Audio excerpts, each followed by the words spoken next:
For me, that was really the defining moment of my career. It just made me feel that we are doing something right. Wow, I literally have goosebumps right now.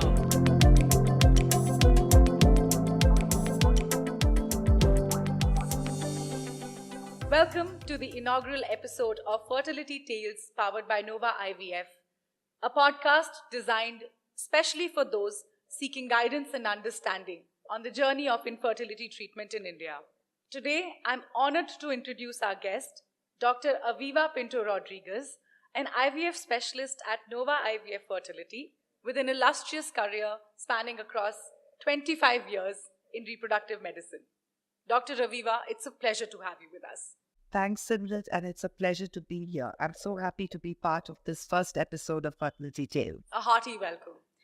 Doctor, to begin with, I wanted to understand how did you come about to become a doctor? Well, I'll be lying if I say that, I always wanted to be a doctor.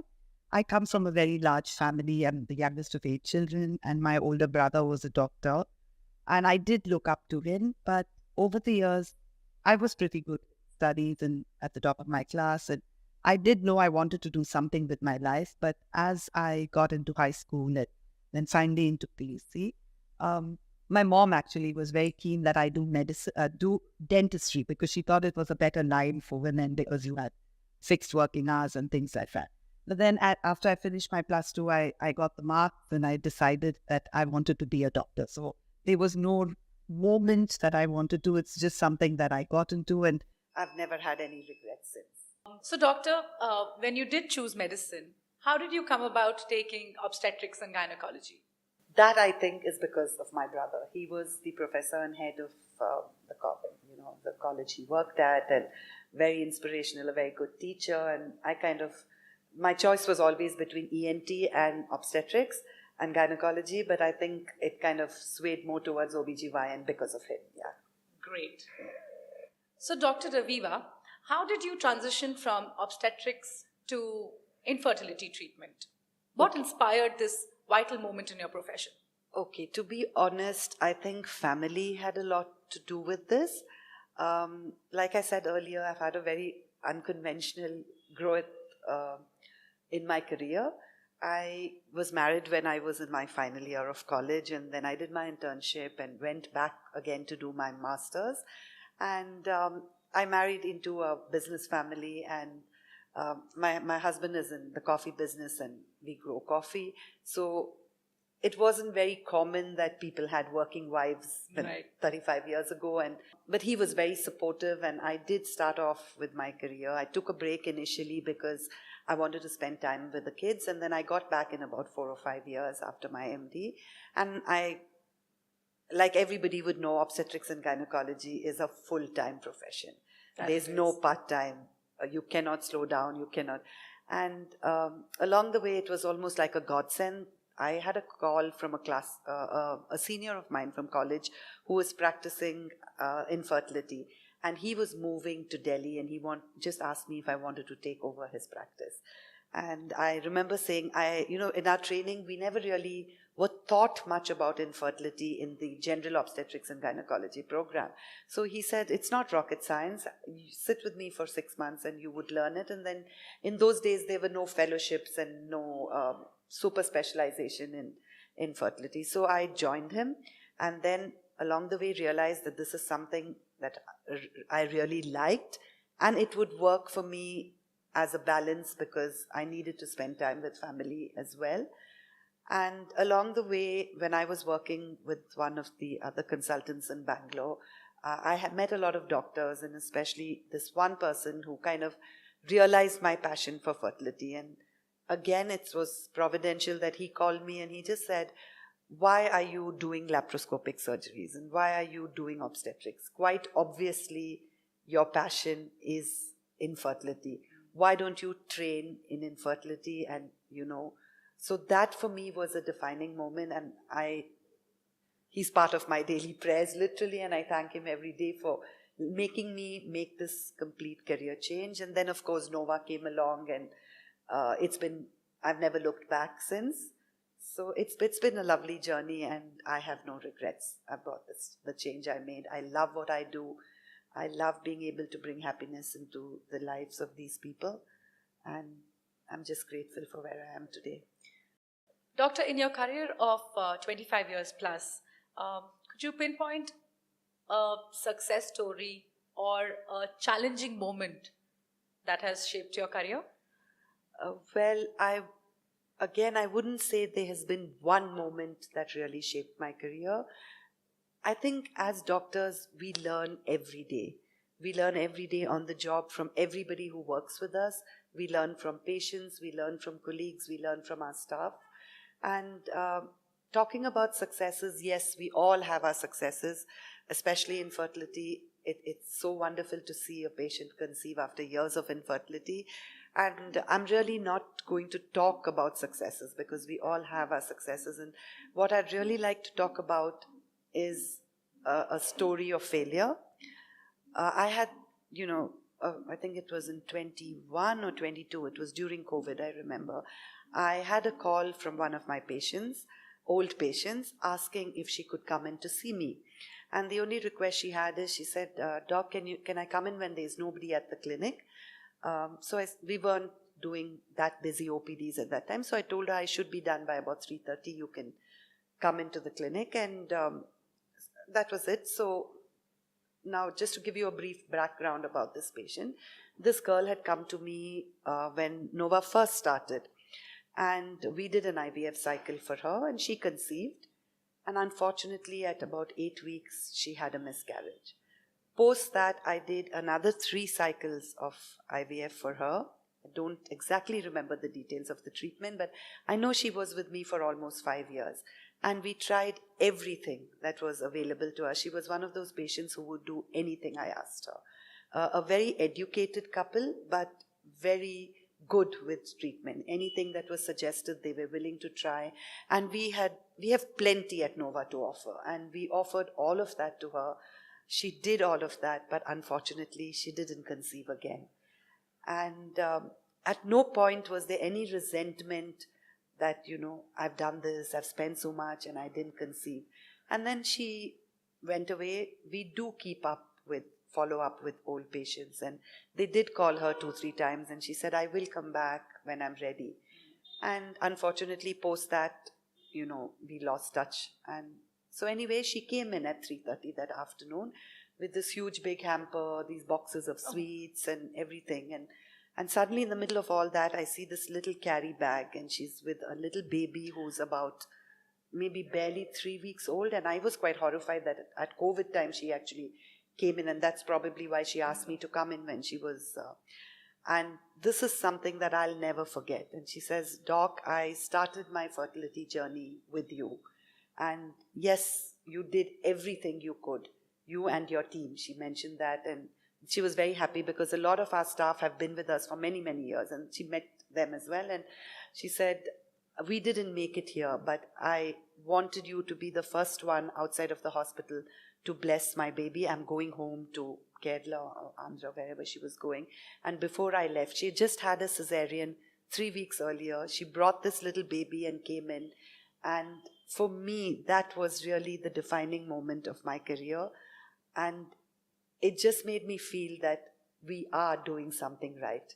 If somebody who'd had 4 failed IVF cycles with us could come back to say thank you and ask for my blessings, that really, really was a very, very special moment for me. Yeah.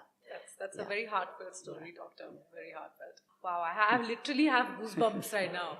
Let's delve into your rich experience and hands-on experience in infertility industry. Do you find resistance towards IVF from the couple or the couple's family? Yes, very often, and most of the time it's because of lack of counseling. See, very few people really come to an IVF center directly unless they have long-standing infertility. Most of them come through gynecologists where they've had a lot of treatment in the past, sometimes well explained, sometimes well done. Very often, gynecologists, with no offense to them, are busy practitioners. They may not have the time that we as infertility consultants spend explaining the fertility procedures and what is required for a patient. So yes, if IVF sometimes is the first line of treatment, which is the case in maybe 20-30% of patients where they have blocked tubes or they have a really bad male factor or they have a very poor ovarian reserve. Now this category of patients needs IVF directly, a bad endometriosis. And if you suggest it as a first line, yes, there is resentment sometimes and patients think you're just pushing an IVF on them. But I have always found that good counseling is the key. If you can explain to a patient why you are doing something and why they need it, most of them do come around. And that's why the first consultation with patients has to be a long consultation. They should never get the idea that, you are just pushing them out of your chamber. Give them all the time you have. Give them, understand. They usually come in with a lot of baggage. They have been battered, bruised by family, by society at large. Sometimes there are issues with the couple. There's a blame game going on. So it's all about counseling. It's about the amount of time you take to study their old files, to see what has already been done for them, not to repeat the same thing over and over. And yes, this resentment is there initially, but with time it passes. Yeah. All right. Doctor, IVF and infertility in general is considered and is still considered a taboo in our society. If we were to tackle the stigma of IVF and infertility, who do you think should be educated first? Well, that's a tough one because so often in our practice, we actually have the patient coming in with their mother. Correct, And they always, when I ask them, where is the husband? They tell me, first you treat us and then he will come. And this is something that I always insist, and I think most good infertility specialists would say, infertility is a couple's disease. You have to see them as a couple. And I always look at the women and say, why are we being our own enemies? And the stigma is there at all levels. And maybe we should start with more public awareness that infertility today is classified a disease by the WHO. So look at it like any other disease. And this is something I always use when I counsel patients. I said, if someone has cancer or someone has end-stage renal disease, you take treatment for it, right? Yeah. So look at infertility too like just any other illness and take treatment for it. And if one treatment is not working, you need to move to the next treatment. Because that's the way it is with anything. If you have fever and paracetamol doesn't work, you take something stronger like an ibuprofen. So similarly with infertility, if you're working on one level and it's not working, then you take the next round of treatment. So the taboos begin at home, with family, with the public, with friends. But what I'm really glad to say is a lot of that is changing now, Simrat. There's much, much, much more awareness. 50% of our patients are from rural setups, which maybe 20 years ago, I would say there was less than 5% of my patients who would come from a village. And that is, to a great extent, we have to thank all our fertility, all the doctors in the fertility profession, the companies that are in fertility, because we are doing a lot of OPDs in rural areas, in tier 2 and 3 cities, and taking treatment out there, training doctors to decide which patients can be treated at their level and which patients need higher levels of treatment, who can come into the cities where there are IVF centers. Doctor, age is often considered as a crucial factor in fertility. Can you clarify this for our listeners, that how vital is age? Okay. I'll start off by saying I don't know how many people are aware of this, but the number of eggs a woman has is not an infinite number. We are born with a certain number of eggs, and you start releasing those eggs from menarche. Menarche is when you start with your first period, and usually this process goes on till you're in your mid-40s, and by which time the egg reserve is over, and then in a couple years you attain menopause. Now, most people are not aware that about this fact. Right. So as you get older, obviously your egg reserve is going to come down. And not only does your egg reserve come down post 35, 37, the quality of your eggs also deteriorates. There is a much higher chance of having abnormal eggs, which translate to abnormal pregnancies if you have a child when you are older. And it's a known and proven fact that Asian ovaries, and I guess all of us listening in would be Asian, age 7 years earlier than Caucasian ovaries. Oh, wow. I don't know if people are aware of this, but so ideally a 42-year-old European or American woman has the same fertility potential as we would have at 35. And that is something we don't understand when we are busy for aping the West in a lot of things we do. And so today people are getting married that much later, starting families that much later than 20 or 30 years ago. And there's nothing wrong with that. But we need to understand that to have a fertility potential at the best, we should have children when we are younger. For men and for women? Yes, for men, semen production happens their whole life. Post 45, 50, the quality of the sperm may come down, but yes, they do produce sperm all their life. They are always luckier. Doctor, what about families who are prioritizing their career over starting out a family? What kind of options do you recommend to them? Are there options available for them to have a healthy pregnancies for whenever they want to start their journey? Now, here, let me not just talk about families, and I presume you mean couples. There are also a lot of single women who are still not married at 34, 35, or are not in a stable relationship as yet. And yes, there are fertility preservation options which they should consider. I am not saying everybody who's 35 needs to come in and freeze their eggs, but the message here is that everybody needs to have a checkup, needs to assess their fertility potential, which can be done by a simple blood test and a scan, which is done by the fertility consultant. And then we could assess what your ovarian reserve is. Like I said, we have a finite ovarian reserve. It's not. So looking at a person's ovarian reserve, then the consultant can decide whether this person needs to actually look at freezing her eggs and keeping her fertility options open for later on. If you are single and, like I said, not in a stable relationship or don't have a partner, then you can freeze oocytes. Or if you are in a marriage and you still think that you're not ready for whatever reason, not to have a child right now, you can freeze your embryos and have them transferred later. Don't get me wrong, I am not advocating social freezing over here, but it's not for me to be judgmental about when a person is ready to start a family. Maybe they have genuine reasons. But there are options available out there. There are options available.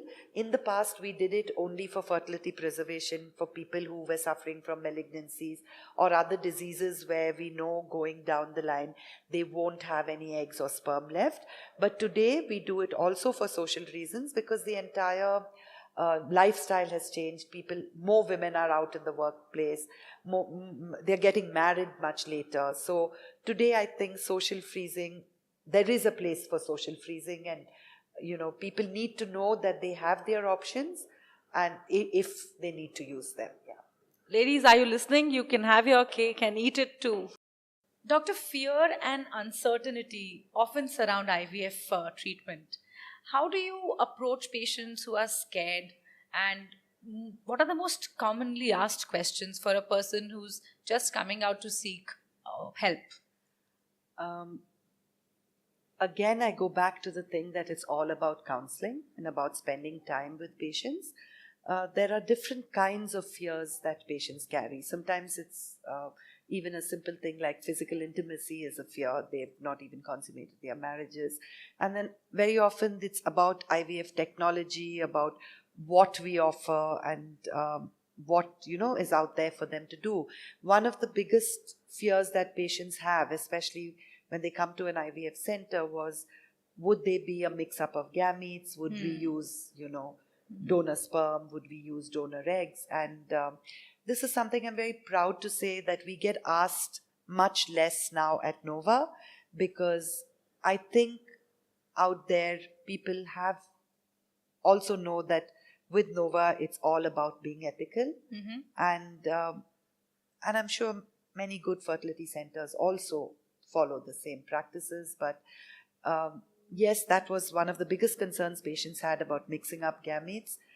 The other thing is about having that IVF gives them abnormal children with abnormalities. Does IVF, because you're meddling with an egg and you're meddling with a sperm. So again, when you take the time to explain to them, show them evidence that the incidence is not that much higher, and things like that, they do come around. Doctor, IVF is is considered to be a very long, drawn process, which takes a toll on the couple. True. If you were to give an advice to the couple who is thinking of starting out their journey or are in their journey, what would be that one advice for you to impart? Hang in there. I've seen with my experience that 80% of people who come to you for treatment and continue with the treatment will get pregnant.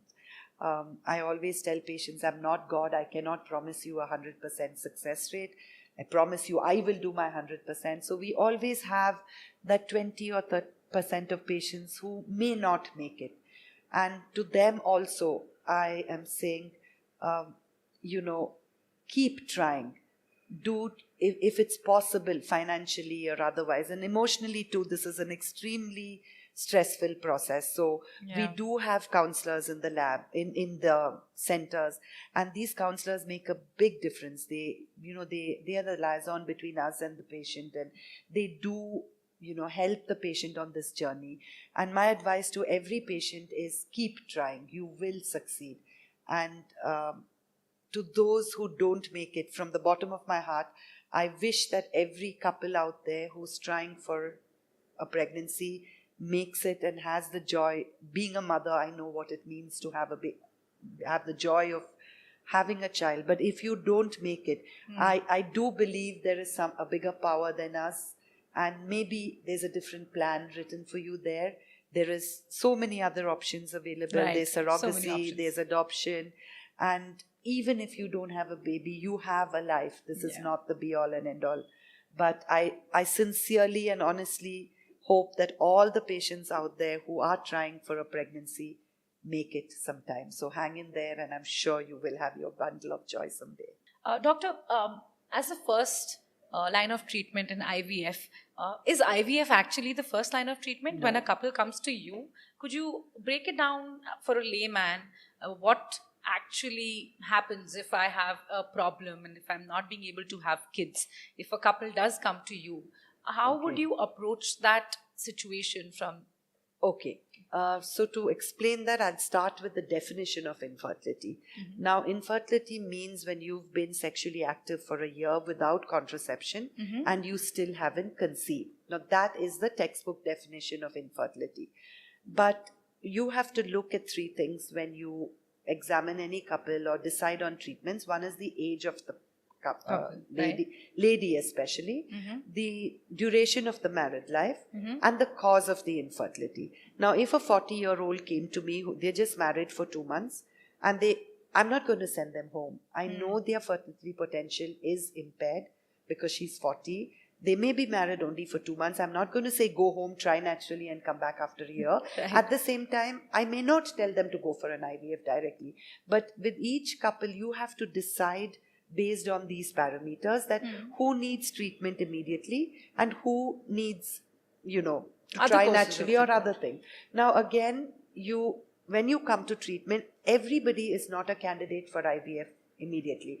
20 to 30% of patients, yes, maybe like people with damaged tubes, people who have a very bad male factor, who have very severe endometriosis, who have a very low ovarian reserve.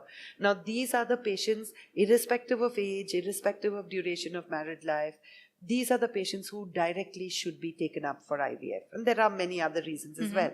But there are a lot of other patients where we can try simpler treatments. For example, a patient whose primary reason for infertility is sexual dysfunction. Now, they may not need an IVF. They may need to be counseled about whatever the sexual dysfunction is, and sometimes they may just conceive naturally. Or you may need to do something called ovulation induction for patients who have polycystic ovaries.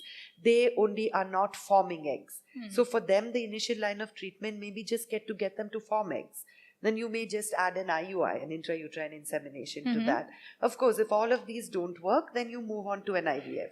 Having said that, I would like to say that we shouldn't be doing the same thing over and over again. If it's not working, sit with the patient, make a treatment plan based on their parameters and based on the age and everything else, so that if this doesn't work, we move to the next step and then we move to the next step.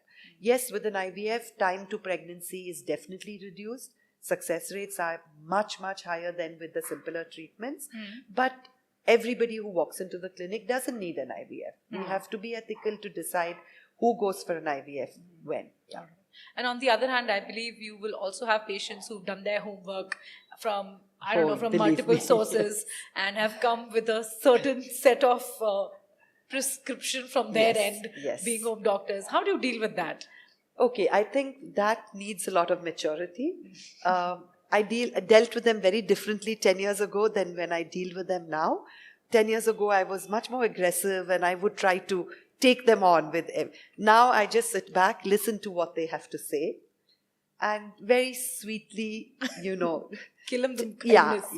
Tell them that, yes, I've listened to you. Now can I have my chance to talk? And again, here it's all about counseling. And these are the kind of patients who need at least 3 or 4 visits with you before they even build that rapport and because that trust. Maybe also they have been from one doctor to another and they've been battered and bruised. And they come aggressive. They want to show you that they know everything. They have read up, but unfortunately, it's not so easy to practice medicine. Then everybody would have been a Google doctor, which is the case which everybody now. is. But again, here I think it's just, there are some people I know who definitely need an IVF. But they will insist at the end of this 1-hour conversation that I have had with them. The question is, but doctor, can't I conceive naturally? So earlier I would have broken into another speech. So now I tell them, then you don't need me. Please go home, try naturally, and whenever you're ready, come back. So then, they kind of laugh or whatever. I think it's more, we can't push anything on anybody. It's all about counseling them. And sometimes they insist on doing an IUI when I know in my heart that they are never going to conceive from an IUI. But experience has taught me that sometimes I have to take a step back, let them go with what they want, and by the next cycle, they have changed their mind. And that happens very often with patients with low reserves who have to go for a donor gamete.